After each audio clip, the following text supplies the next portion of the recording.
Assalamu alaikum everyone. I hope you're having a great Ramadan. So today we're going to be talking about the Prophet's wives. First of them is Khadija, and then we're going to continue talking about the rest, inshallah. So in this unit, we're going to talk about the wives of the Prophet, sallallahu alaihi wasallam, his marriage to Khadija, radiallahu anha, his children, and so on.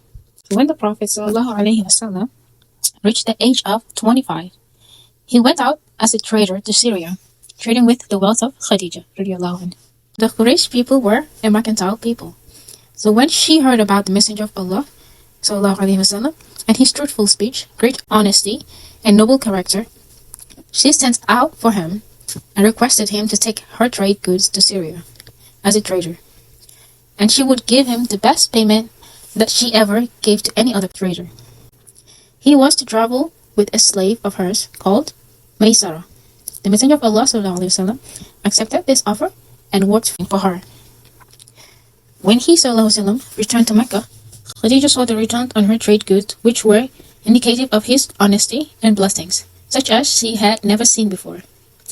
This means the Prophet sallallahu alaihi wasallam brought a lot more goods than a lot of the other traders would whenever she sent them out. So this time, when the Prophet did the trading, she saw more blessings in her goods and more increase in her goods as well.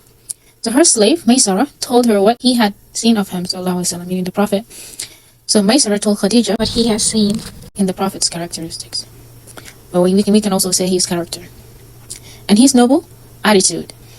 Leaders and prominent figures were very keen to marry Khadija, but she refused all of them.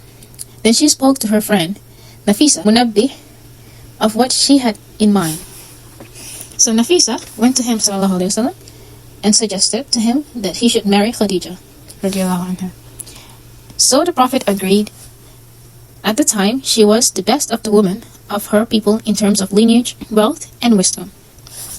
She was the first woman whom the Messenger of Allah sallallahu alaihi wasallam married, and he did not marry any other woman until she passed away. So Khadija, she was the first woman whom the Messenger sallallahu alaihi wasallam married. He did not marry any other woman during her lifetime. Khadija bore the Prophet all of his children, except Ibrahim, whose mom was gifted to the Prophet sallallahu alaihi wasallam. We'll get to that inshallah. Khadija gave birth to Al-Qasim and Abdullah and 4 other daughters, namely Zainab, Kulthum, Fatima, and Ruqayya, radiyallahu anhuma. Now let's talk about Ibrahim's mom. His mother's name is Maria al-Qibtiyya, who was given to him by Muqawqis of Egypt, meaning the leader of Egypt.